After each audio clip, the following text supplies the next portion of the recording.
Hello, everyone. Hello. Welcome to another episode of the Center for Black Equity's Community Conversations. It's been a while. We've been doing a lot of work here at the Center for Black Equity. If you don't know, my name is Kenya Hutton. I'm the Deputy Director of the Center for Black Equity, also known as the legendary Kenya Garcon, CEO of the Capitol Ballroom Council. It's a pleasure to have everyone here today. Today is the official start of an amazing new series that we're going to be having on the journey to LGBTQ parenthood. There's a lot of people in the community that have a lot of questions. And as I'm going to bring up my co-host in our conversations, we realize, we really need to get this information out to the community. So you don't want to hear from me. So I'm going to bring up the amazing David Marshall, CEO, founder of Journey to Josiah. Hey, David. Oh, I can't hear you. You're on mute. Here we go. That's right. That would be me. A little jealous because I haven't reached legendary status. So I'm just here, just trying to be.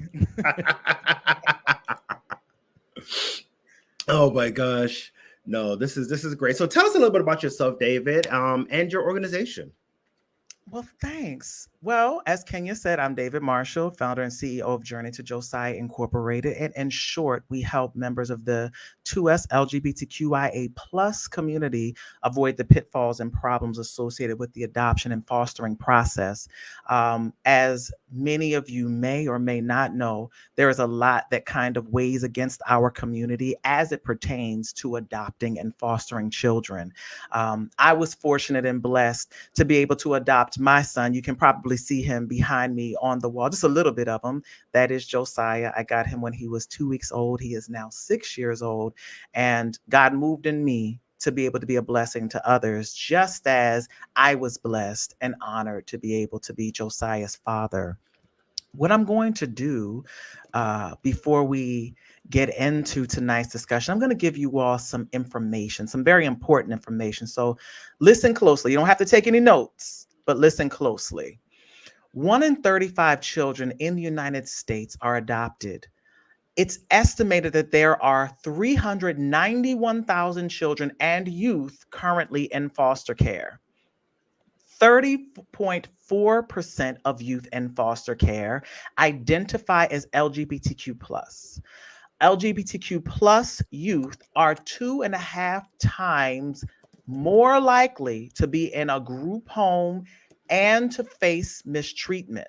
So we're going to stop there and just kind of meditate on that. So what I'm saying to you in that bit of data is LGBTQ youth generally stay in care. Unfortunately, they're not able to be placed in forever homes just because of who they are. So I just need that to marinate a bit as you're navigating the thought process of adoption and fostering. Let's think about our children who are somewhat trapped in care. And then, as you heard, face mistreatment. Some of that mistreatment, a lot of it is sex trafficking. According to the Movement Advancement Project, 13 states have passed discriminatory adoption and foster care laws that harm children. 35% of the 2S LGBTQIA plus population lives in states which have no explicit protections against discrimination in adoption based on sexual orientation or gender identity. 22% of the 2S LGBTQIA plus community or population lives in states permitting state licensed child welfare agencies to refuse to place and provide services to children and families. So, with that, you hear that there is a lot of work to be done. And it really is up to each of us to be aware and to do this work. The premise of this discussion is not only to provide you with data, but to also provide you with some information about how to navigate this journey. As I like to say, avoid the pitfalls and problems associated with the adoption process. We're so glad to have with us this evening Tim and Ron Youngblack, Rome and Jonathan, and last but not least, Patrice and Jessica Ismail Gant. I'm going to thank you all in advance for joining us and agreeing to inspire, inform, and educate our audience. I thank you in advance for your transparency and at times your vulnerability. Kenya, you want to jump in before we start tag teaming these questions? No, I also, again, that's some very jarring information. It's sad, right? Some of the information, and it's unfortunate for our community, especially when we have, families out here, people out here that would like to adopt children, and are being faced with an unnecessary onslaught of legislative barriers. I use all my big words. To that's really preventing children from getting being in a loving home. I posted this on social media, and the slew, and I believe I've mentioned to you also, David, the slew of comments, statements people made was alarming but not shocking, right? It's crazy that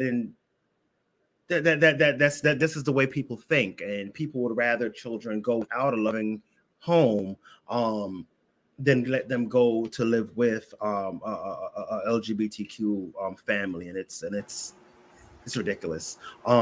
Anywho, I'm going to get off my soapbox real quick. I'm just going to say again, thank you all. I'll be here. I'll be jumping back and forth. I'll be populating questions. Anyone that's watching this, please feel free to ask your questions. Ask your questions live. We have some amazing panelists here that have all gone through the adoption process. Patrice, Jonathan, Ron, and David. Have a wealth of lived experience, lived knowledge that we want folks to really hear. And at the end of this, we're going to share some resources that folks can have if they want to dig deeper. This is also the first of a series of conversations. And our next conversation will be on December 13th. It'll be parenting LGBTQ plus children. We're going to cover a lot of topics over this series. Some topics that you may not even have thought about, but that has come up in some conversations that we want to really bring awareness to some of these issues. So yes, stay tuned all the way to the very end. If you're watching this later, reach out to us. My information will be available. Reach out to David, and we'll definitely get the information for you. All right, David, so on to you. All right. Thank you, Kenya. So what I want to do with each of my guests, I want you all to kind of tell the audience, our viewing audience, a bit about yourselves. I'm going to start up in my top right-hand corner with Ron and Tim. Now, this question will be posed to all of our guests. So I want you to talk a bit about your family dynamic. Who are you? Who are we talking to? We don't know you. We've never seen you before. Talk a bit about your family dynamic, how many adopted and or foster children you have, their ages, and other fun or informative things you want to share about your children? So this is the kind of light and airy, whimsical part of the conversation. So as I said, we're gonna spin it to Ron and Tim first. Hi. Oh, where's my hand? Hi, I'm Ron, and this is my husband, Tim. Hi. We've been together for 24 years. We adopted our son as a newborn 11 plus years ago. He's about 11 and a half now. We started our adoption journey in Baltimore, and then our journey followed us to the Chicago suburbs. And we currently reside in North Myrtle Beach, South Carolina. Anything you want to say? No, that's about it. Ron covered it all, Tim. All right. Very good. And so thank you for sharing that. We're going to swing back around to you in a bit with some more probing questions. We're now going to jump to Jonathan in Rome. The same thing. Who are you? Tell us about your family dynamic, your children, adopted or foster children, and any other kind of fun fact you want to add. How you doing? I'm Rome, and this is Jonathan. We've been married 4 years now. As of November 2nd. yes. We've been married 4 years. Happy It's the anniversary. Thank you. We have one son, who's been who we're going on the journey with right now. We have like we go to our trial next month in order to finalize everything. He's been with us for a year. He's 7. He's 7. He was 6 when he first came to live with us. He's 7. So we didn't have him from birth, which is a little different. We have a birth mother that we have to deal with, and visitations and things like that. I don't know if the other couples had that, taking them home from the hospital. He has a little sister who's with another family. She's 3. And she's 3. So we're all one big family now. They see each other regularly, FaceTime, Right. all that. So it's a interesting dynamic here. Their parents are Caucasian. Her parents are Caucasian, and they're a lawyer and a director of a museum. Yeah. So and they also have a 7-year-old son also. Yeah. So we are we are just real mixed. Yeah. Other than that, I'll just say one thing: he's changed our lives, and he's an amazing kid. Yeah. I love it. Every day we pick up something new that he wants to do. First it was he didn't talk at all. Now he sings everywhere he goes. Yeah. He just learned how to cook, and the biggest thing was he came to us like about a week ago and said He wants to pray. he wants to pray before food. So we started doing that. That's amazing. I love it. Well, I didn't put this tagline in. I'm an opera singer by profession, so we need to send the baby on over to me, and we're gonna get him right ready for that good stage. You said nothing but a word to me just now. Thank you very, very much for sharing that. I love it. One big happy blended family. And that's another dynamic that we're definitely anxious to discuss, because many people tend to have concern when it comes to open adoptions and how those families look. And there are many misconceptions, and I'm going to go out and say this, many of them being in our community. When I say our community, not the LGBTQ community, but the Black community as it pertains to open adoption. Should we tell the children? Is it healthy? I love it. I can't wait to dig into that some more. Thank you so much. Now we have Patrice and Jessica Ismail Gant. I don't know if you need me to repeat those questions. If you do, I'm happy to, but just jump on in and tell us about yourselves. Again, we don't know you. Who are you? Hi. So we're Patrice and Jessica. Our dynamic is rather complicated because we have 5 kids, 5 boys. 2 of our sons are adopted, and 3 of them are still in foster care. Our age ranges are: our oldest is 16. He just turned 16 in November. He's a Scorpio. I'll let that speak for itself. Then we also have our other son who is 15, and he is our first adopted son, but he became the middle. We also have a set of twins that are 5. One of them is autistic and nonverbal. And then we have our younger son who is 4 and completely verbal, and a Leo and a lion for sure. He is boss baby for sure. We've been married for 7 years. And we live in Virginia, and we are very excited to be a part of this panel. Thank you very much, Patrice and Jessica. So now we're going to get into more of the probing area, if you will. And I'm not going to be as formal in terms of who I call out first. So I want you to jump in as you feel comfortable. But I would love to, if at all possible, hear each of your takes on some of these questions. The first one that I want to throw out is another very general one. Why adoption or fostering? Can you discuss what made you choose adoption or your route to becoming parents? And again, everyone here, our route was the same. It was adoption, foster care. So tell me a bit about what made you choose that route. Now I'm going to call on Jonathan and Rome because they got right tickled and they in the middle of my screen.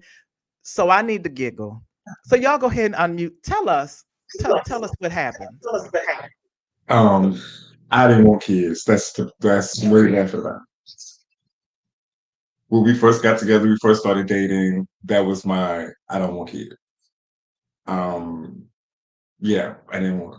So and now he's wrapped around my finger, and is he gets on me about buying him stuff, taking him stuff, doing like whatever. Like that's why we laugh because it wasn't even a discussion. We discussed it probably like a year ago, 2 years ago. We discussed it after our anniversary. We were like, okay, let's look into this. So but he brought it to me, and I was kind of hesitant about it. Cause he was like, if we're gonna do this, we getting a baby. At first, I was like, if I want to do it, I'm gonna get a baby. I want a baby. I want to from the beginning, like you guys. I want a baby, but going through the classes and everything, I'm just like, whoa. I don't really know because, of course, we're fostering to adopt. So the general conception of like fostering is they want to reunification first. So I didn't want to get attached to the baby, and then the baby gets taken away from me. So you hear all these stories, once you pass, get all the classes done or whatever, you hear all the stories, and then they come to you and they present to you, they give you a call about a kid. And we did 2 respites, and then we got a call for our son. And I was like, okay, gotcha.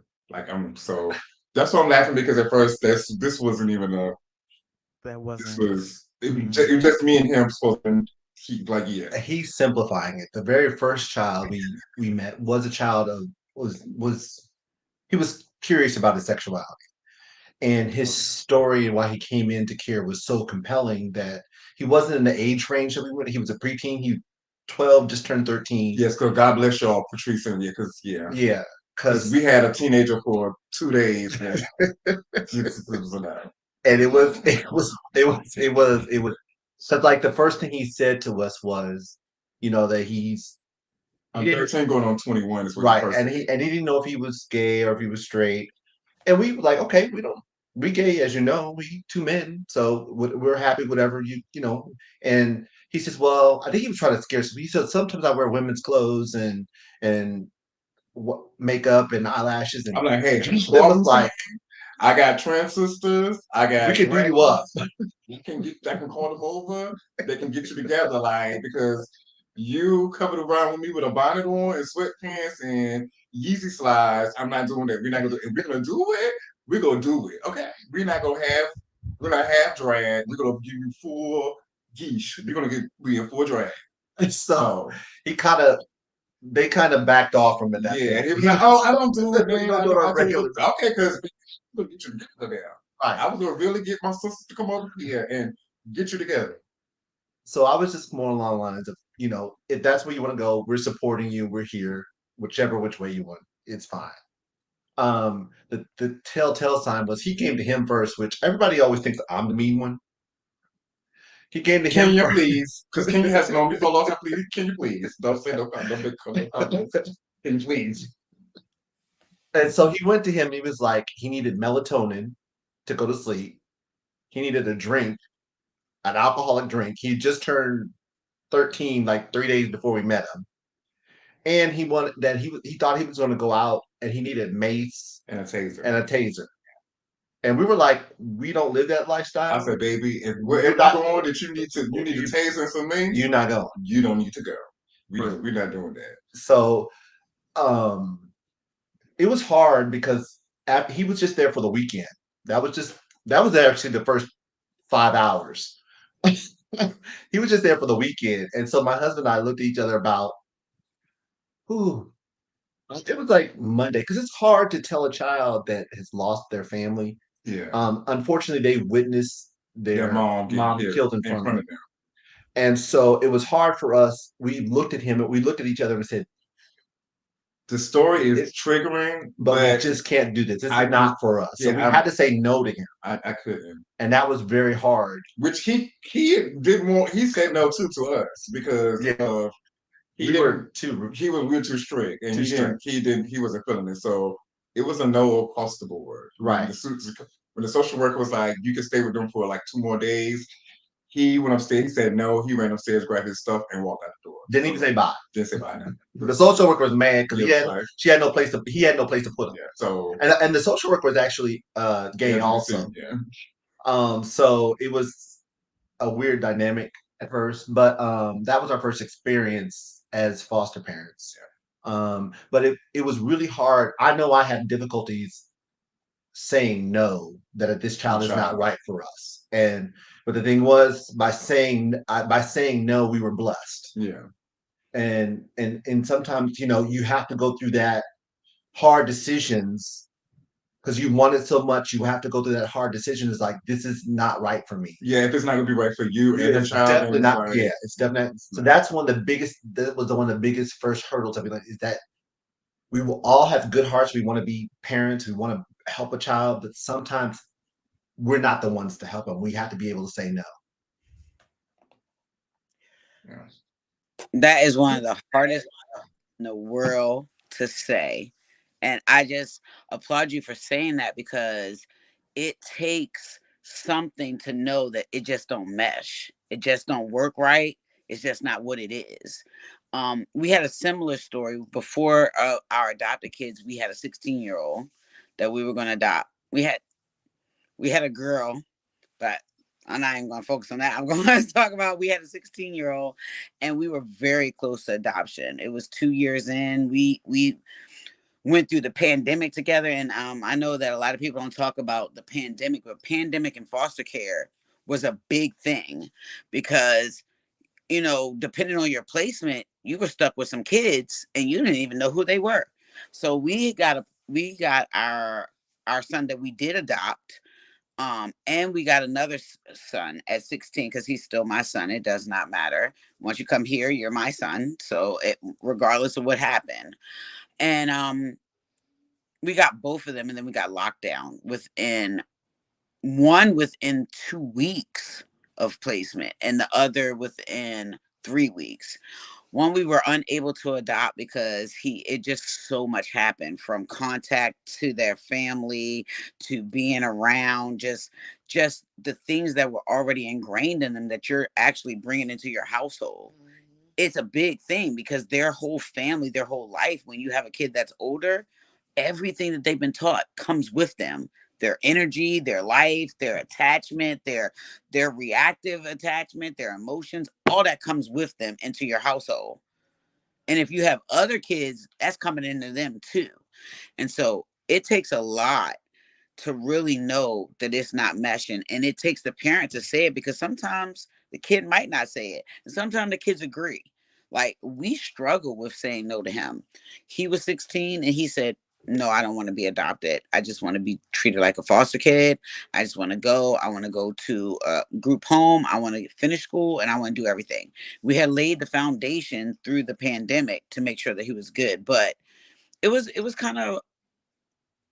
kind of felt like rejection, because it's like we were so willing to, even though it was so difficult, we were so willing to sacrifice ourselves because of this.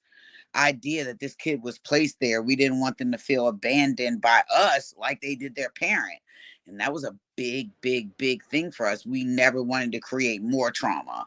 And that's a big thing because foster parents and the lives that they live and the things that they do can create trauma even when we don't expect it because they're adding on new life. So we never wanted to be that. And so it took a lot for us to be able to say, you know what? Okay, we agree with your decision and we can let you go. It is like grieving the death of a relationship that you possibly thought could happen. And I know that a lot of people don't talk about that grief when it becomes a foster parent. But before you get to the idea of adoption, you might have to go through several things that you have to grieve. And that grief feels whatever it might feel for you, but it's real, it's hard, and it is difficult to place. And no one speaks about it. So you're by yourself. And even in your other foster care groups, they don't really delve into what it feels like to lose someone and then get another place in the next day and have to be ready for them too. Ready to be on and loving them and caring for them and kissing them. It's a little difficult.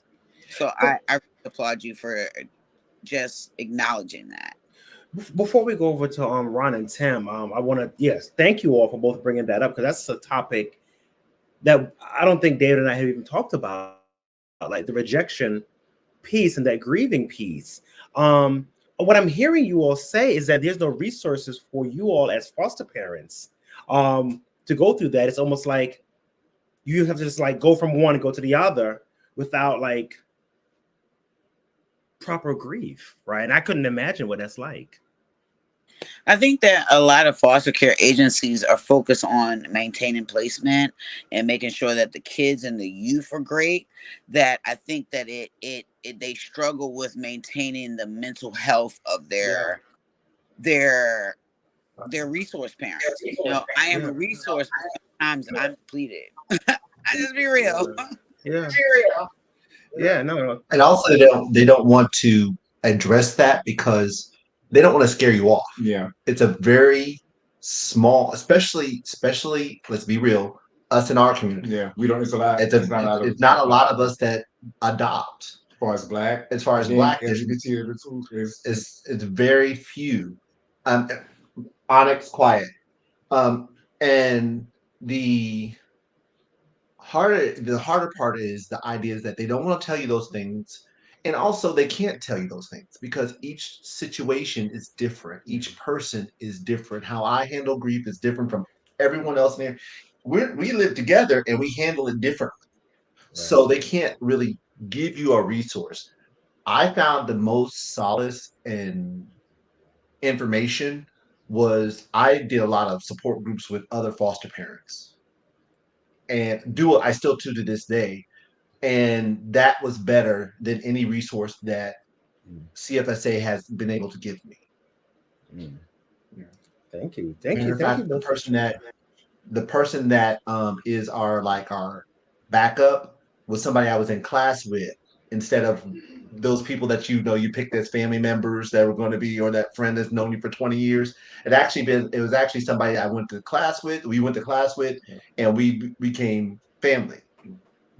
They knew the journey. Wow. I'm sorry. Go ahead, Patrice. I'm so sorry. That is amazing, but it's also a little sad. Like, I must say that I'm a little bit more blessed down here in Virginia because it's a little bit smaller. So we do have a lot of resources. We are blessed to be with an agency that is a therapeutic agency. So it's smaller. So we're not like with one city particular. We're with the whole state of Virginia. And so that agency provides us support groups for our adoptive kids and our foster kids. We have monthly meetings, we have resources, different things that are available for us. We have things that they do monthly for the kids, activities, resources. So I must say I am a little bit more blessed with that piece. I think the thing that I'm missing that you have is that community, like other foster parents that are there. I think we kind of work more like a agency piece. So it's more work, and you have that family like, oh, okay, this is what we have. This is what's going on. Well, This is what we need. Develop friendship, though. We do You develop know, friendship. We do develop friendships during the meetings where we get to just call each other on the phone. And, you know, I have a friend of mine that, you know, adopted, well, not adopted, but she has a foster baby. He's about nine months old. And, you know, she sometimes just calls me and she just needs to cry. And I'm just like, okay, just cry.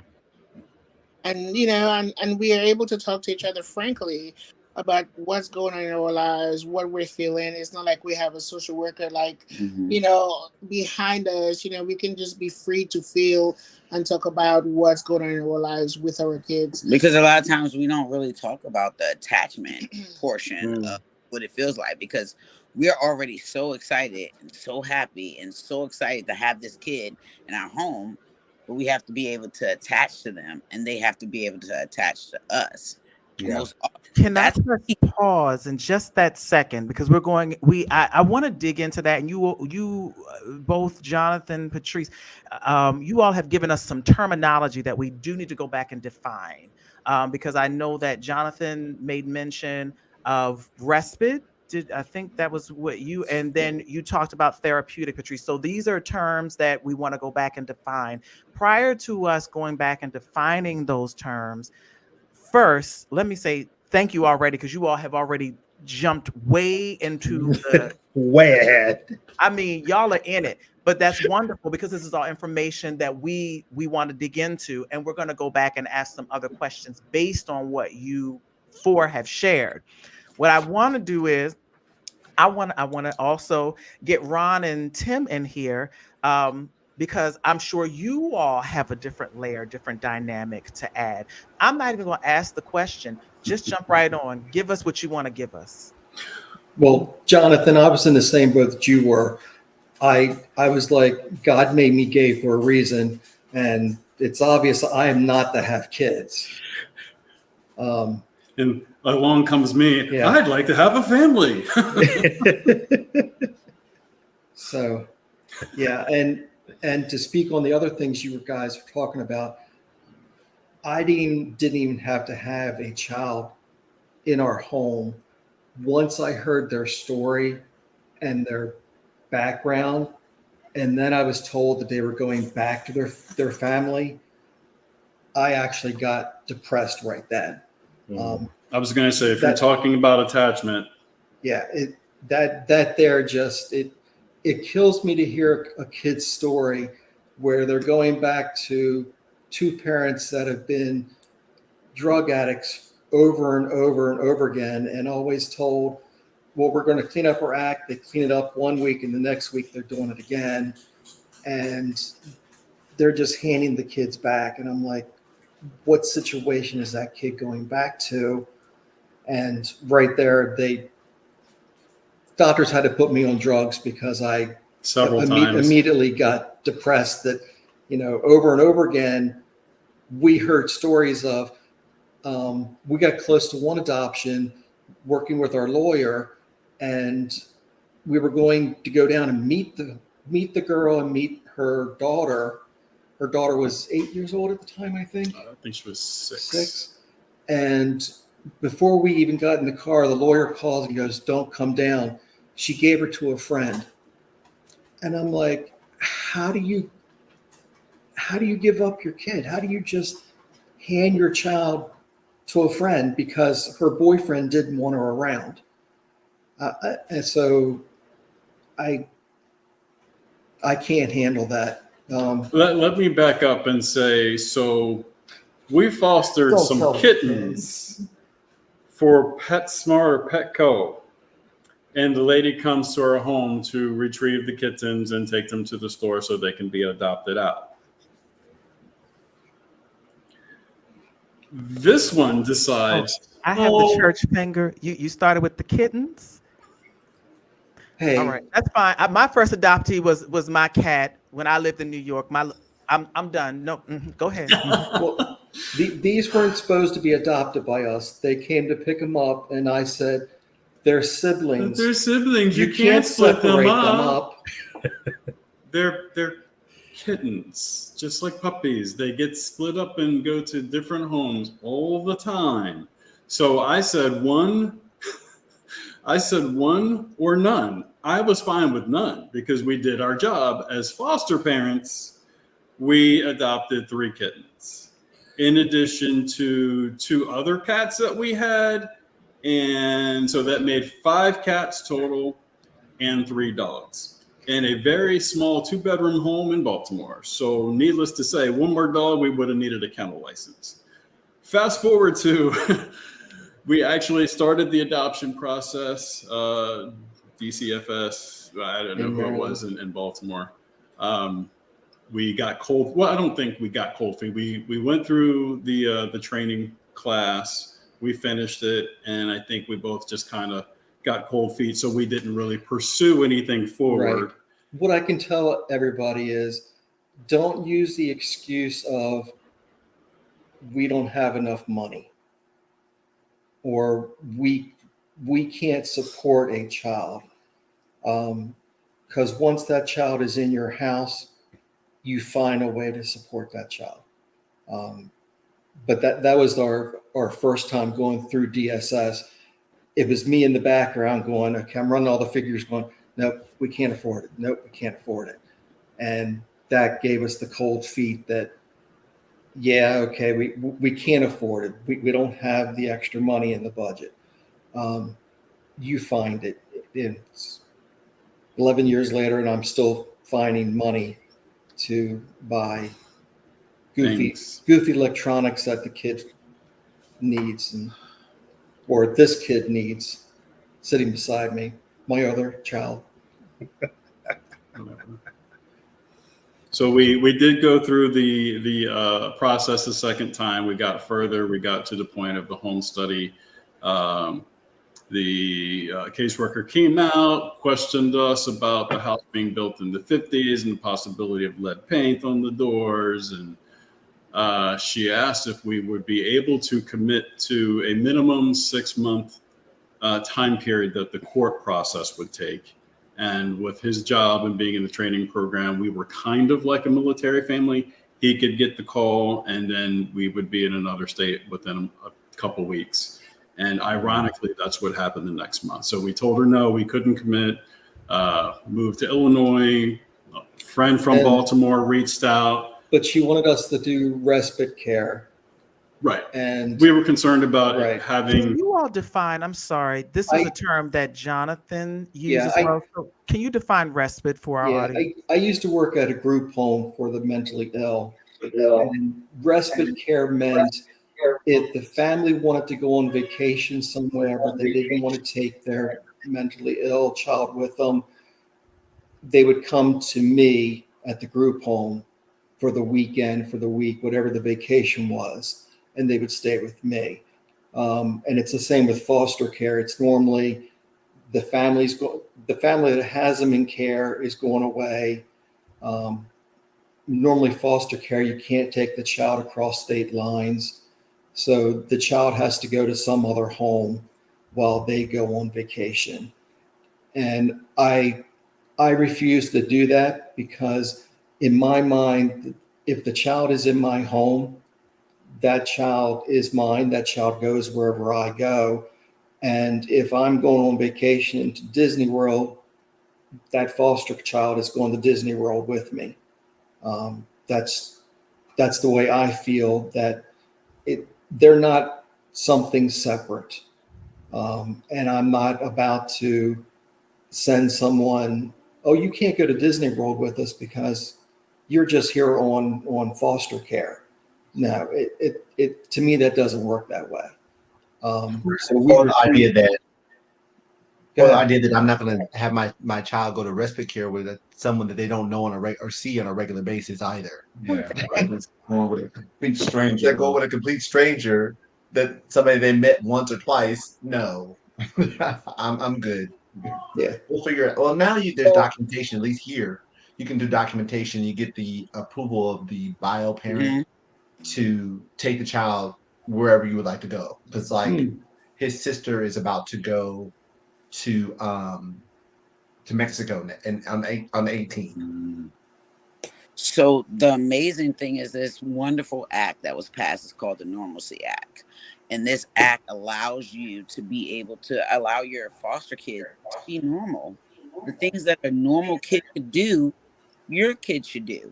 They should be able to go to sleepovers without approval of a social. They should be able to go on camping trips with their Boy Scout group. They should be able to go on family trips. They should be able to leave the country. They should be able to do all those things. We do all of those things with our kids, and the Normalcy Act allows us to do it. You do have to have approval, so you do have to have a travel documents. So what'll happen is there is usually a 2 week window, 2 to 4 week window that you have to submit your travel documents. It is different if you're leaving the country. They are now able to allow kids to leave the country with the Normalcy Act. So they will allow the kids to have passports to be able to do different things. The only difference is those kids' passports are held by social services. So, for example, if we want to take our kids to Jamaica, we get the actual passports from social services. They'll give us the passports. We'll take them to Jamaica, and then we can take them back.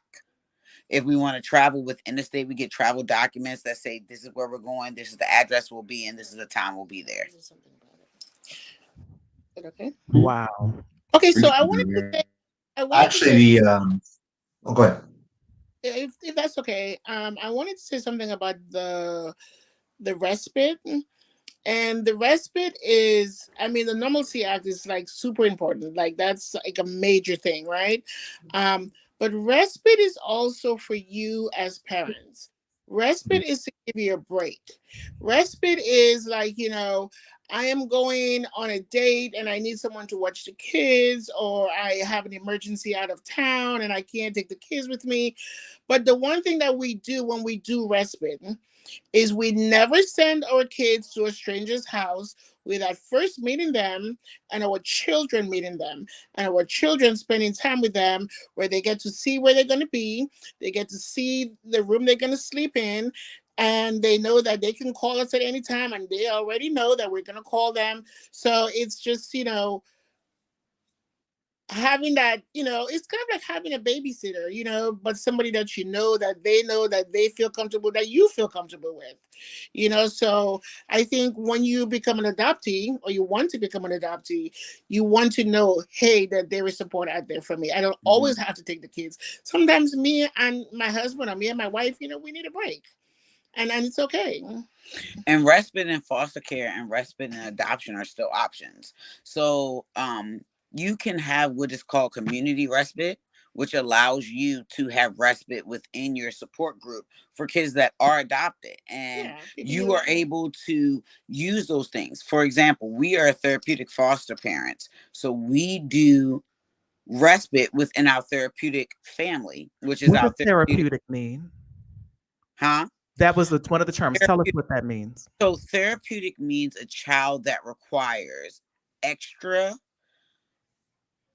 attention, extra ability, and most often extra time and attention for what they need. For example, you might have a kid that has ADHD, but their ADHD impacts them everywhere and is not easily able to be just helped with interventions. They need extra care, extra time. For example, almost all of our kids need 24-hour supervision.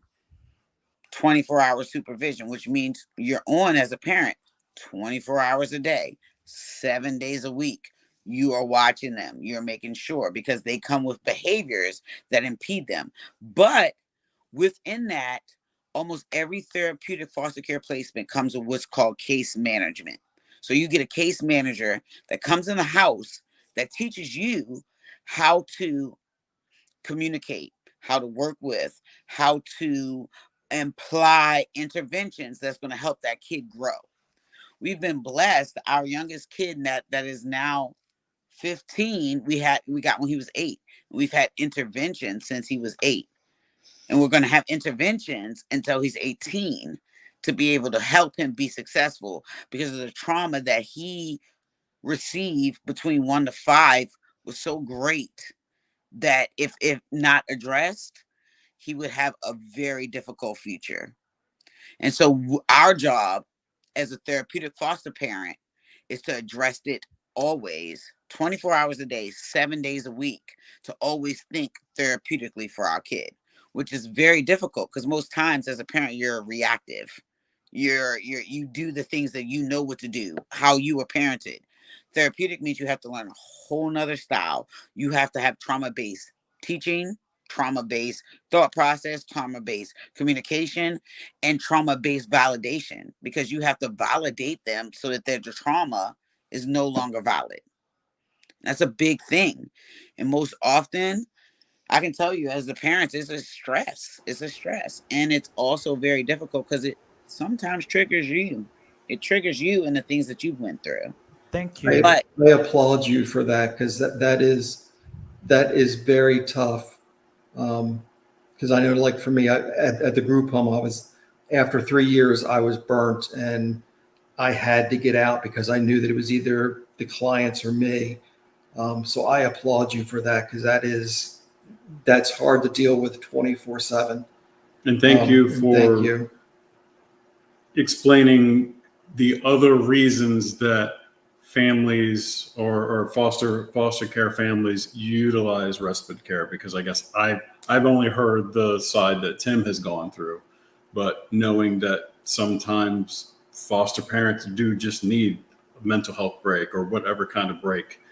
We don't think about that as parents, because typically as parents, it's 24/7. We don't typically think, oh, I get to take a break, let me schedule this and drop my kid off over there, because I didn't know that through fostering that was an option. And that, I think, part of that, and then part of the possibility of revolving door. I know typically the agencies or social service wants to reunify the child back with the parent.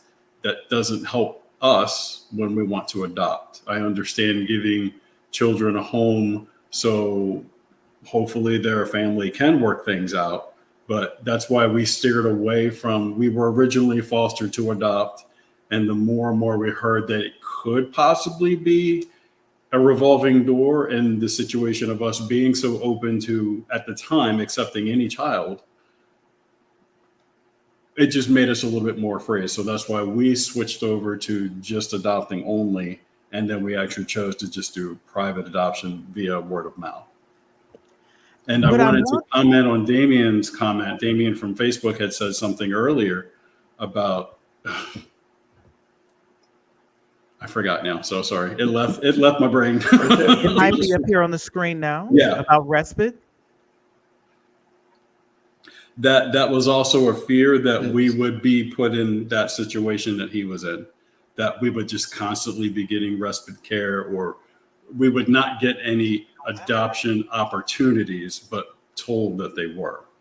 So we pulled ourselves from that situation where we were still in Baltimore. And you got to think, we did this 2006, 12 years ago, 13 years ago, 2007. So there's probably a lot of policies and a lot of changes that have happened in 12 years, 13 years. So, I mean, it's a different world now.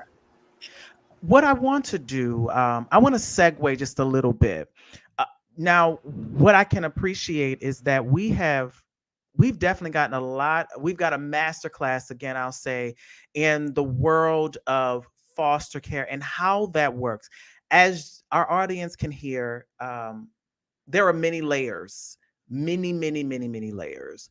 But another layer that I want to dive into a bit, because I don't want us to go too far over, because I do want to be able to take some questions, but this is something very important.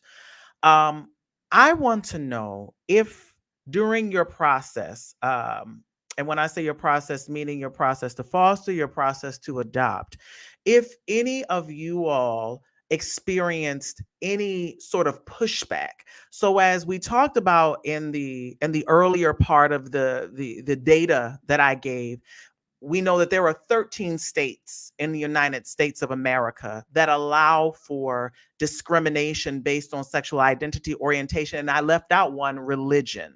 And so many of our families right now are experiencing a lot of pushback. Let me give you this bit of information. I have a client that is currently in San Francisco. Now, we would think of San Francisco as one of the most liberal states in the United States of America. However, he was denied by 6 agencies and was told, because you are a single gay man. And along with that, no birth family would pick him. A lot to process there. I can say this, that was not a part of my journey. And I was awakened and educated a lot when I began to do this work. What I want to know from any of our guests here, was that a part of any of your journeys? And if so, how did you navigate that? Is that a part of anyone's journey that we have here? It was definitely not a part of our journey. We went straight therapeutic from the beginning. And the only part that was a part of our journey is that we started our foster care before we were married. And we were told that we would never be able to adopt unless we were married, because there was no such thing as adoption as just a domestic partnership or anything else. So it was adoption equal marriage in our realm, but we didn't get any pushback. They were very excited. Okay. I have a question though. I am kind of curious to know what type of audience. Do we have an audience of mostly men, women? What is? Very good question. Kenya, do you have a demographic report? Well, we're streaming it on a multiple platforms, so it's could be men, women. I can't really tell who are right now watching. I know we have folks watching on 3 different platforms right now. So I can't really tell what they are, but I could say as far as like I'm streaming it on my personal page, everybody. And it's Center for Black Equity, the Forum Council page. We have a mixture of people that will see this. Excuse me. And when we upload it onto David's platforms later, so there's no graphic, I could say. Yeah, I was just the reason I even asked that question was because we're talking a lot about single men having a difficult time adopting, and I don't know how different it is for someone who is just a female or who is a married couple like ourselves. Like, so that's kind of where I was kind of going with the question, like where are we finding the most difficulty when it comes to adopting these children? Is it mainly single males? Is it married males? Is it it's important to. I kind of would think that it's just males in general. And I say that because, it's really funny. My wife just came back from out of town, and my gay male cousin came to visit me to help me with the kids. And it was so weird because everyone's like, oh, well, can you guys handle it? Well, yes, we can handle it. Like, we can still have a dynamic. It doesn't have to look like you want it to look. But I think that because they think a male can't do certain things that is of nurturing just mindset or thought process, that they automatically shut it off. And I guess it's weird because maybe as a woman I would have thought that, but I spent this whole week. Well, I don't know. I don't know if it's straight women or anything. I think it's just women or people in general. And sometimes, often, straight men think that it's not their responsibility or that they can't fit into that role when they do really have that ability to do it. It just, they don't want to push themselves to outside of the role that I think that they think is the box that they're in. Because my cousin, when he came down, he was able to feed the kids, help me with the kids. He was loving, attentive. He was kissy. He was huggy. They cuddled. All of those things were there. And it didn't feel weird or any of those things. It was literally just people interacting with kids. And I think that's the box that the rest of the community has to get out of to think that we're capable, whether we're two women, two men, single woman, single man, doesn't matter. It doesn't turn off what we're capable of giving in a relationship with a kid. And that's where everyone has to work. You're absolutely right. But what I will say, because I'm also working with a variety of agencies and a variety of clients. So let me say this. Actually, there's a little bit of a contradiction as it pertains to women. So there are agencies, and I spoke to one in particular who had they did not have hesitation, but some of their birth parents do when it becomes two women. This is why you would never think of this, because sometimes birth mothers struggle with another woman raising their child. Sometimes psychologically, birth mothers want to still maintain the idea of being mommy, something I never would have thought of. And with that, some are then more comfortable with men simply because the role of mommy is still in their own mind theirs. So there are some different dynamics that one would never think of as it pertains to that. It seems logical in one way, but we learn very quickly there is no rhyme or reason or no logic to it. I wanted to ask, because I feel like I saw Jonathan and Rome want to jump in on this. Oh, I get what you just said, because it's kind of like, example, it's kind of like, when a girl has a baby by a guy, and then they break up, the baby mother doesn't want the baby father to bring the baby around the current girlfriend. So that's the same dynamic. I get what you said about that. So it's kind of like the same thing. What if she don't want her child being treated like, the current girlfriend treating her child like it's hers. So yeah, I get that. In DC, there are laws in DC that prohibit any kind of discrimination for sexual orientation, religious orientation, even cultural background, as far as us being black and the child being white, or vice versa. There are laws in DC that prohibit any kind of Or if we were Muslim, the child was Christian. Yeah, like They do not allow any of that in DC. So to answer your question, we never got any pushback, and because we didn't do private, we went through CFSA, and those laws, I guess it's the birth parents can't say, oh, I don't want to place with that child, or I don't want to place with that parent, I don't want to place. They don't have that ability to do that. So it's different than just a private agency. You're correct. Public agencies are governed by laws, whereas, like, you think about a private schools can choose to not have you because of a learning level.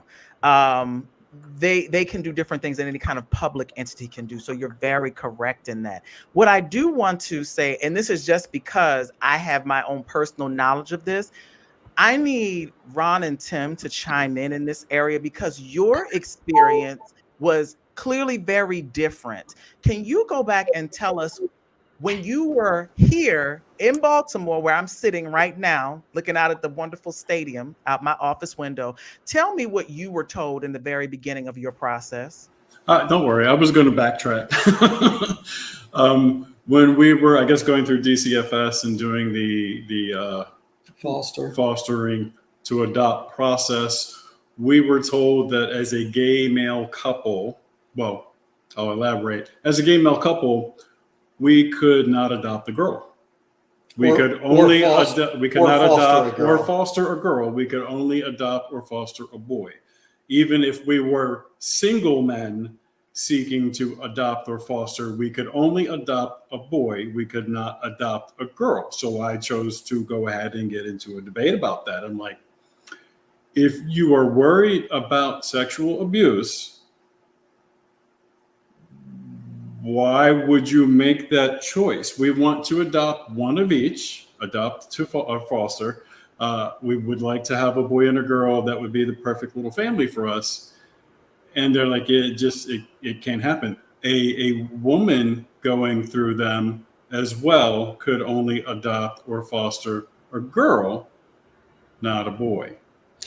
And I could not wrap my mind around their reasoning for that. I understood it for a single straight male or a single straight female, but for a gay couple, if we're going to sexually abuse a child, it's going to be a male versus a female. I would hope none. Would be my thing. Well, that's what I said. If we were going to. There's a question that popped up from Casey Dooley. Hey, Casey, out of Boston. And this is actually a question that I was wondering as y'all were talking. And I don't know if anyone on the call or maybe David might have a response for this, but would like to know the experience of the trans and non-binary community in their process for adoption.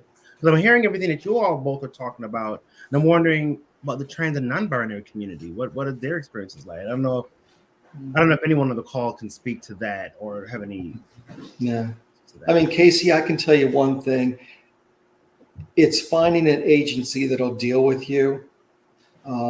Even when we started the adoption process in Illinois, it took several phone calls to find a home study agency that would actually work with a gay couple. So we were never told, no, you cannot adopt because you're a gay couple. We were told, no, we won't do your home study because you're a gay couple. Oh, wow. So you can even get to the home study part. Correct. Before you said no. And we ended up finding years on these instances, because that's another very important part of this dynamic. What year was this in Baltimore that you encountered this? Baltimore would have been 2006, 2007 versus the trouble of finding an agency to do the home study in Illinois. That was 2010, 2011, around there somewhere. So I could only imagine, because we don't have anybody that experience. I could only imagine what it would be like for some of the trans and non-binary community. If y'all can't even get a home study, and that's the part that's blowing my mind, right? You can even get to the home study part before they're saying no. Wow. And when we think about what I would not impose any information on that, simply because what I have not personally seen is the data. Now, because when I read off all this data, it was very generalized, right? It was inclusive of everybody and not specific groups. So what I want to do, Casey, is do some more research on the breakdown of the various identities within the 2S LGBTQIA plus community. I would feel irresponsible to say one way or the other. What I know is the data that pertains to gay and lesbian couples. Yeah. And or single individuals. I see Damien says it's a lot different now. It's much easier for a home study, and finding agencies a little easier now too. So things have changed. But you brought up a very good point there, David, about the data. In my social justice, health world, I'm a big person on data, and I believe we need data. And I know, and I can speak from from the health perspective. I can speak from a couple of perspectives. That they really don't break down the data like that for us to see. Like the data is very generalized. But we do need to encourage our agencies and entities to really break down that data so we can know how and what we need to address to change these things. That's a very, very good question, Casey, and very good point there, David, that we really need to get the data. It is not out there. We need somebody, David, to lead the charge on collecting that data. We'll talk about that afterwards. I'm good. But we may need that. If the data's not out there, we need someone to lead the charge to get that data, because that's some information that we need to know, right? Because we, our trans and non-binary community folks, they need to know that information as well. Yeah. And I would venture to say, and I don't want to step too far on a limb here, when it comes to the our community and how we all identify, because we all identify differently. I want to say that it's really some of this data that I am referring to, while it is current, I believe, now this is David speaking, this is nobody's organization speaking. I believe that there is still some bias that allows organizations to not break down according to identity, if you understand what I'm saying. I think that there's still, because as we listen right now and what is happening socially, what is the community that is getting the majority of the pushback, the vitriol, the hate? So when we talk about that, we're talking largely right now about the trans community. That's that right now, while our community as a whole is under attack. But again, when we talk about the breakdown here, because each area is its own entity, so to speak. So when we talk about that, the majority of the hate, when we think about even Southern laws and this whole notion of a drag queen reading to children, you've then picked out a whole nother area, a whole nother community here. So I think some things have just not come up to where we are. And when I say that, again, is actually recognizing and breaking down each individual part of the community. I hope that makes some sense in what I'm saying. So thank you, Kenya. I do believe, I'm gonna try my best. Now I don't have any public policy. I'm part you in Casey. You in Casey. Okay, we're gonna work that out. I thank you for that, Ron and Tim. And again, it's also important to say, and I believe Damien said it, and Kenya said it as well. Laws have changed. As you heard me say in the beginning, there are now just 13 states. So even as I want to say Rome, correct me if I'm wrong, Jonathan, made mention of there being protections in DC, as there now are in Maryland, as there are in the majority of the states in the union. But we still have those 13. So based on, what I said earlier, there are some states, and what Ron actually and Tim, what their experience was, there are some states that would say the exact same things right now, today. And they are legally allowed to do that. Yeah. I think it's very important to note that some of these things are state focused. And Casey just said, I'm going to put on the screen, she'll be happy to help with collecting the data. Oh, see, we got another project going on right now, David. Here we go. Okay, Casey, call me, honey. Come on, call me.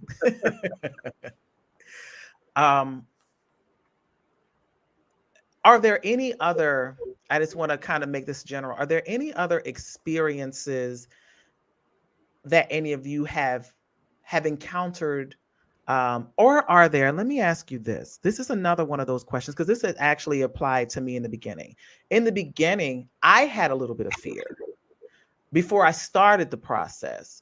And I remember when I identified my agency, which was actually identified by two friends of mine, the first thing I asked was, will they accept me as a single gay man? Because I had, it's just that thing. You got to know it, because we do know we're not welcome in all spaces and places. Was there any of any of our families here, when you all started the process, did you all have any concern in the back of your mind that somebody might tell me no because of who I am? Good question. I didn't have any concerns about if someone would tell us no. My concern is protecting our son with the outside world, because not only is he has two gay male parents, he makes sure everyone knows he has two dads. So he did have an incident at school like last year with one of his best friends. We call them the Three Stooges. Um, they were at my son, like our son wasn't around, so he didn't hear it, thank God. But one of the kids was saying that, Marquise has two dads. The other kid, his best friend, said, well, at least his dad is around, which was, that's, my son picks up the reading from me, so he caught that. The child caught. That was a read. Oh, that's So much better than I would say. it's only not protection from like them. It's like outside work because now not only am I raising this kid that's not mine, that I'm growing, I'm loving, but I'm also raising a black man. Like so, and what's going on? Like you just spoke, what's going on in the outside world with our young black men? Yeah, that's plays in my mind more than anything. That rejection or anybody with anybody else would think. It's just I'm raising a black man in this society or in how society sees black men right now. That's the scariest thing for me. And that's 100% real. I Like think that's the scariest thing for me. yeah, I think I that's don't a really care great, about what anybody thinks or whatever. It's just I'm raising a black man and this is the world he has to live in right now, which yeah. is bull crap. Yeah. I think that's actually a great segue into something. I think we touched on it earlier that Ron and Tim had a situation with their one of their kids or their child had some questions or concerns. I believe it was David you had mentioned. Was it them? Pertaining to the outside world, right? Do you guys want to talk about that a little bit? I guess we constantly, sadly, discounted what our son was saying, but trying to give him tools to handle it. He was being bullied, and we didn't realize that he was actually being bullied, and that it had gotten to a point that through association with the very first girlfriend, we got into a totally different way of dealing with things that we quickly jumped on and we discouraged. We have the hyphenated last name. It's also his hyphenated last name. He was being teased and bullied about the name. He was being teased and bullied because he has two dads. And what else was he Doesn't have a bullied about? mother. Oh, because he doesn't have a mother. So we quickly, for any of the children giving him that type of negative attention, we quickly addressed it by showing, here's pictures of his birth mother. We always use the term birth family, birth mother. He is technically biologically a middle child. So he now has an older half sister and a younger half sister. So he is fully aware of where he came from, who they are, as best as he is willing to accept. So we try to arm him with all of those things. You were not wanted. Right. Your birth mother wanted to create a better life for you than what she felt that she could provide for you at the time. You do have a mother. We all have a mother because we all came from somewhere. No test tube babies that I'm aware of. So we just did our best to try to jump on the negative attention that he was getting being adopted and having two dads. Sorry if I strayed too far. No, you're right. You're right. See, my son's school is less than 1,200 feet. So I'm listening out. I'm ready. Like I done told the teachers, principal, one bullet is all it's gonna take. I'm gonna have to catch the parent, the grandparent, the great grandparent, all of them. They all gonna catch it. So yeah, like one call. We just One gonna call. go through ancestry.com and clear everybody out. Yeah, like just clear the whole family out. Just one phone call. That's all it's gonna take. Whomever is listening and their child is 1,200 feet away from And Jonathan goes and to Rome Patterson Williams, Elementary School. One call. I would suggest you just tread lightly or don't tread at all. Don't tread at all. Yeah, but like they'll joke, but seriously, like I understand what Ron and Tim are saying because that is something that they all know. They all know that, he has two dads. So not boo. Aw. Yeah.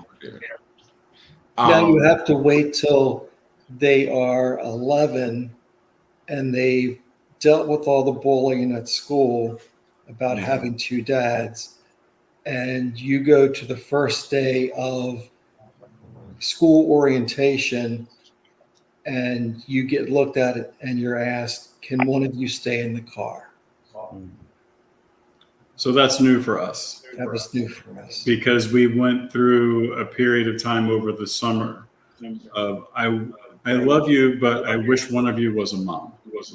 Or I wish I had a mom and dad. Or I wish I could go live with my mom.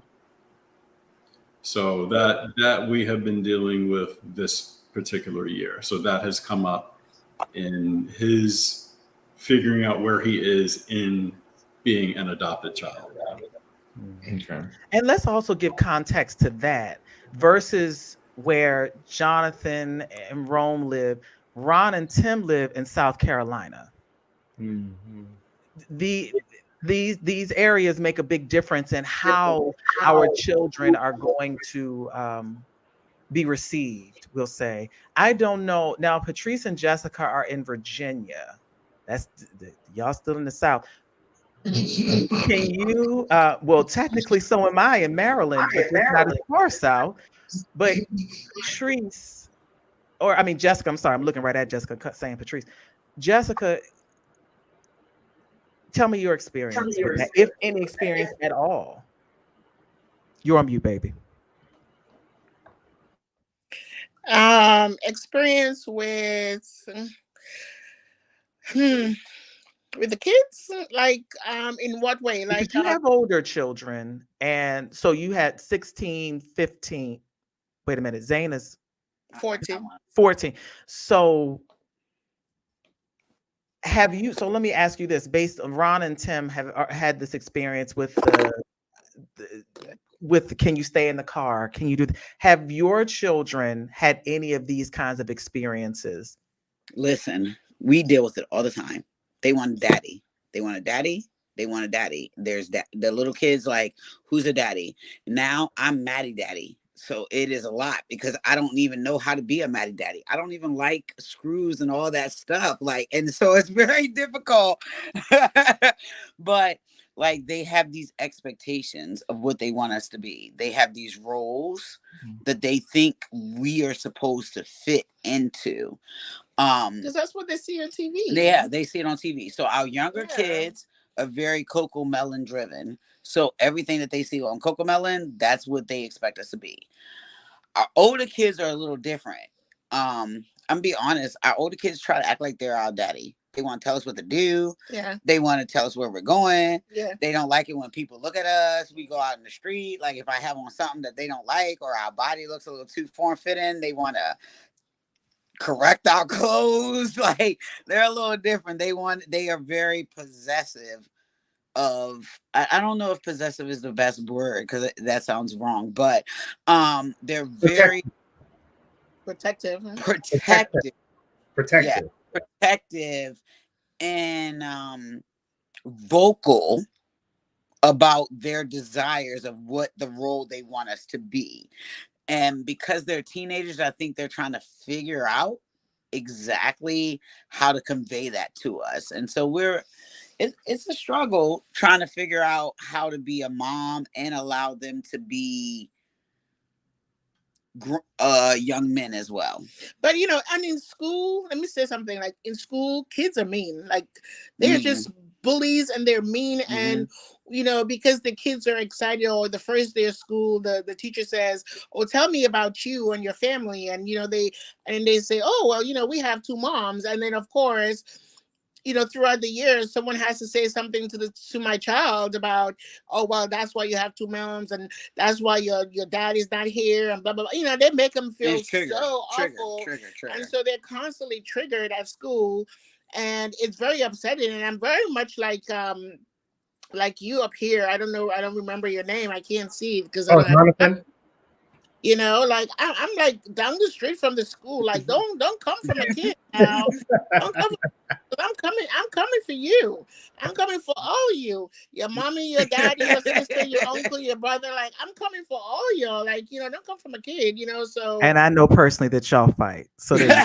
I mean, I already know. So somebody's in trouble there too. I already know. Okay, sorry, Jessica. Go ahead. And yes, the school does know who we are. I do think that it's wonderful for me for a little bit, for 2 seconds, to kind of be on this call, because as a two lesbian couples, and for me a little bit, because I don't know, because people think that I portray a more masculine thing. There's these roles that I'm supposed to play. I think it's really good to hear you guys say, like, it's roles that people expect you guys to play too, and things that they expect you to do. And that, as a same-sex couple, we're all battling the same things of trying to figure out how to secure our kids in their attachments. And it's a big thing. I recently just took this attachment quiz that kind of told me my attachment to my mom, my dad, my kids, and my spouse. It really helped me kind of just understand what it looks like in my attachment, and what that looks like to the people around me, as well as the people that I choose to be with me, and my kids as well attaching to me. And I think it's really interesting to understand how our kids attach to us. Like, because we're therapeutic, most often our kids have a reactive attachment because they've been in reactive type situations their whole entire life. And most of us may have come from somewhat stable homes, and we don't have that reactive attachment. So we're trying to constantly be in that spiral, and we find ourselves constantly in that spiral because our kids are reactive attachment. And so they're always trying to get a rise out of us because they don't know how to just be loved, just be accepted, just think that you're great because you woke up this morning, you're great. But just can I also say that, we have like the things that everyone goes through with their children, it really sometimes you can take away the LGBTQ, you can take away all of that stuff, because I am telling you, as a freaking parent, okay, you're gonna go through all of the stuff that you guys are talking about, the same thing that we go through. I mean, it is hard being a parent, okay? So, before we put any of our sexes on top, on top here, we are parents first. And we're going to feel the pain and the hurt and all of the stuff that we have to go through with our children. Okay? Love that. Love that. Your parents first. Can I circle back? So, are you with Ron and Tim? Does your son have a relationship with his mom? No, it is an open adoption.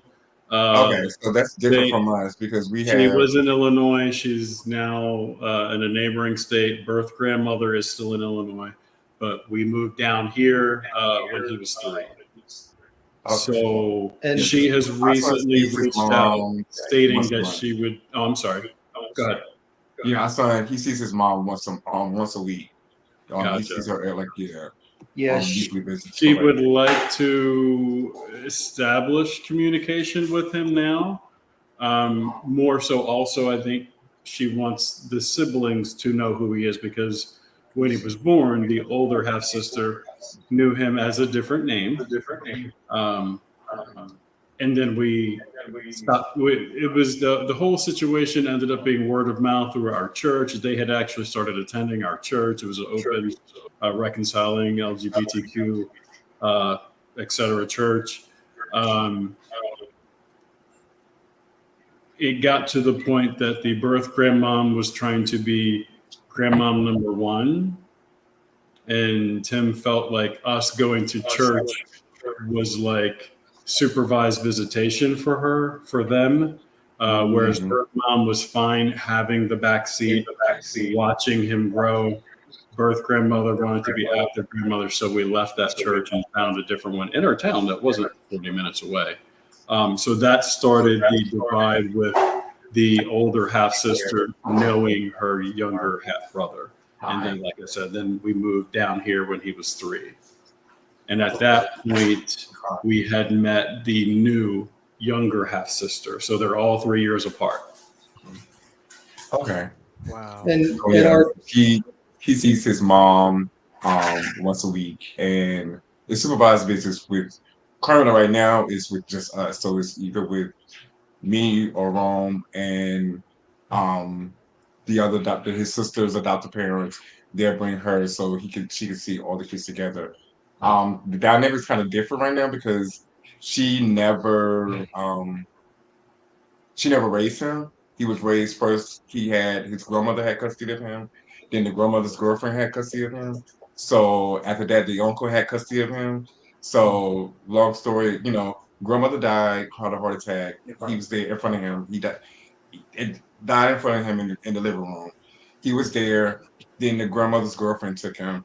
She's driving the car. She has a heart attack and dies. Have a car accident, and then the uncle takes him. The uncle goes through everything with CFSA to get everything with licensing, and he doesn't want to get a bed for him. Yeah. He doesn't want to get a bed for him to put in a room. So he takes him to CFSA down on I Street to the doctor and sits him in a chair and walks out. So that's how he became into care. Yeah, and he was with a family before us, and then they had a 7-year-old, a 6-year-old too, because he was 6 at a time. Them. Yeah, them.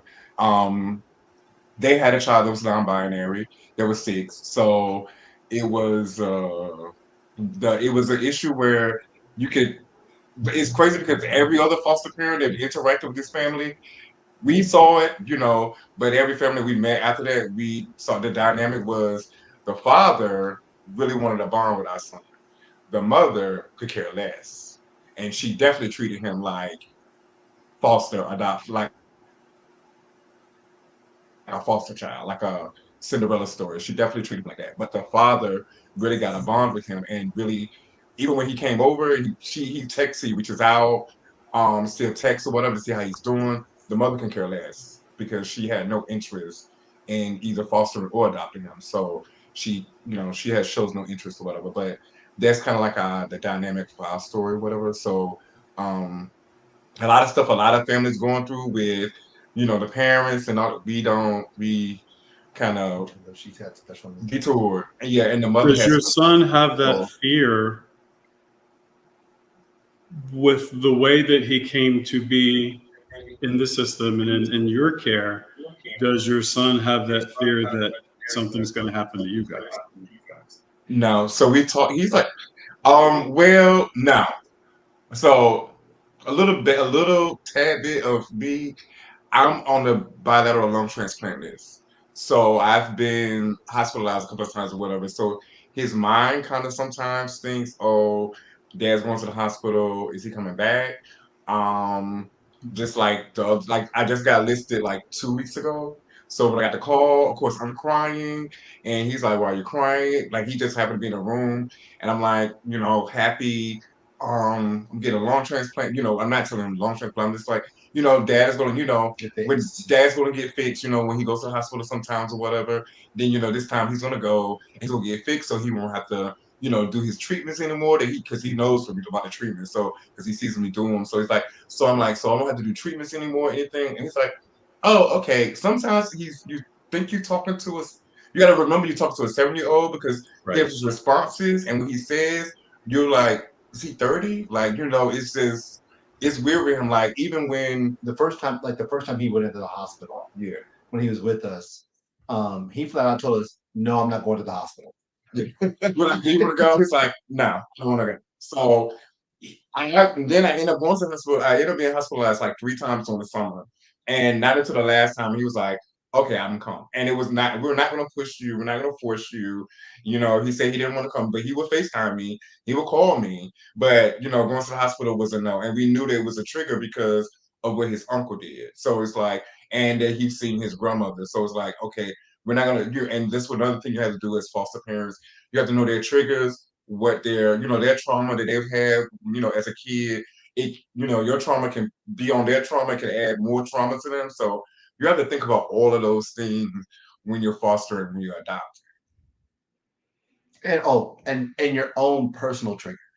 Yeah. We have our own personal triggers that happen for us that child may or may not hit, and you got to keep that under control.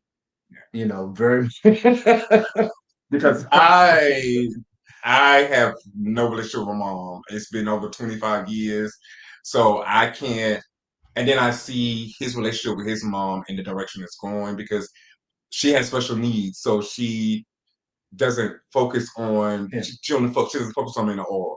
When they come together and they're meeting up for their visit, she focuses solely on the 3-year-old because that's who she had and that's who she's closest to. That's her bond. He calls her Marquita. Yeah, he doesn't even call her mom, he calls her Marquita. And he has the thing now, he's just like, okay, whatever, hey. Well, And then he's going. Like he'll say hey to her and he'll just go on by his business. So their relationship is like brother and sister because of how they would like, came up.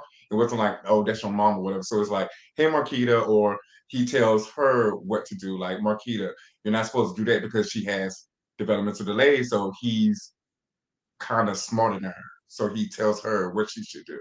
Like if Crystal, like when she was 2, she so where the sister was, she used the bathroom herself, or Marquita, you're supposed to change her diaper.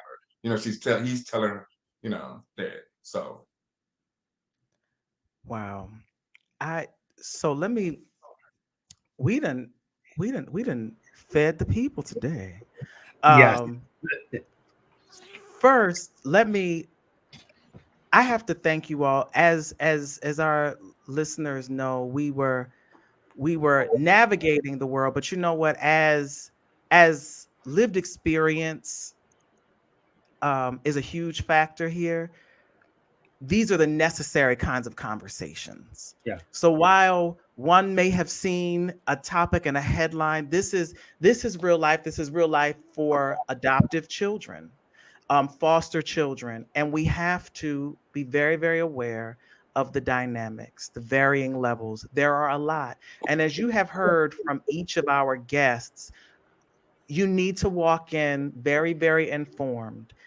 No one here has come on to scare anyone off of the process.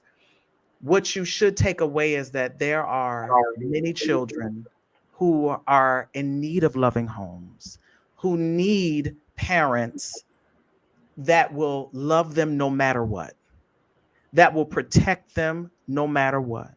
And let me also say this as an adoptive parent: blood, get me real quick here, does not make one a parent. Blood does not do that. The day that my baby was placed in my arms, he was my baby. I knew him. He knew me. And it does not matter the age that we become, the age that the child is when we become their mommy or their daddy. Automatically, an instinct will kick in. You will know your child in every single thing they need. You will almost know everything that they think. So I need people to understand that as well. While someone's child may have come to them at 15, that does not make you any less their parent, and it will not make you connect any less. Now, the connection may be a little bit more challenging to achieve because of their own lived experiences, but you will connect, you can connect, you are their parent. The bottom line is, let us make it our business to protect children and love children. I need to say one other thing on this, that the children that are in care, the majority of them look like most of us on this screen. And many times I hear, in particular, Black families say, well, why do they have those Black children? Because they stepped up to love those children. That part. And if you're struggling with what that looks like to you, you step up and you help to change that dynamic. I tell this all the time. Children are adults' responsibility. Every adult. We need to get back to that old village mentality. Everybody in that village is responsible. There was something special about that village. And the children again, it is our responsibility to nurture, love, and protect them. I need to say to each guest that has come tonight that I appreciate you more than what you would understand and what you would know, because I appreciate vulnerability. I appreciate openness. Trust and believe you all have fed some people, and I'm too churchy, so that's why I'm talking about y'all done fed the flock tonight. And that's exactly what needed to happen. Yes. Realness. And I can't thank you all enough for that. Kenya, I'm sorry, I done gone into a whole dissertation. No, you're perfectly fine. I mean, I agree with you, and this happens a lot when we have these community conversations, right? We, as the moderators, when we have these list of questions we're going to ask, but sometimes spirit moves, right? And what's needed to be said will be said, right? Which we got to like question number 2 on our little list, right? But right. But what needed to be said was said, right? Yeah. Because like you said, this fed somebody, and I saw I'm reading the comments, and there's one more people that I knew was experiencing some of the same things and had questions. And again, yeah, somebody out there in the internet world needed to hear this conversation and hear the true raw vulnerability and also the love that each of you have for your children.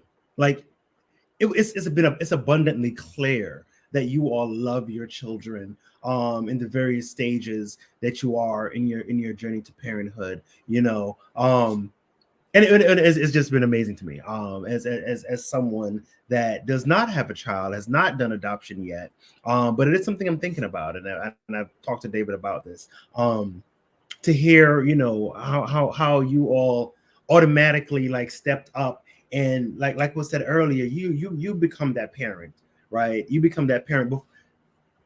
Gender, sexuality, all that stuff comes out the window. You are a parent first, right? And you're experiencing these things as a parent that every other parent is experiencing. I mean, I remember being bullied at school, right? Because my dad didn't live with me and my mom had cut her hair and whatever. Because like you said earlier, kids are mean.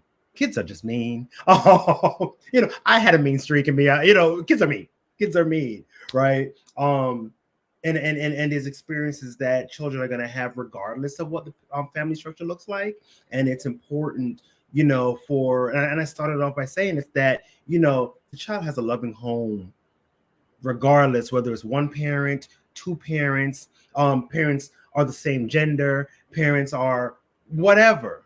Just having a loving home is to me is the main part of this conversation. It's there are parents out here that love their children and are willing to go to jail, willing to take out whole families, whole lineages for these children, right? They 1,200 steps away. Is that what it was? Okay, no. like I know that's right. Like, so who is someone in somebody's office to say any of these people on this call is not a good parent, is not going to love their child, or going to put their child in harm? You all just did an amazing job of dispelling whatever preconceived notions people have had about same-sex couples and adopting children. So from the bottom of my heart, I thank all of you for coming on and sharing all the raw emotion and stories that you all shared with us today. Thank you.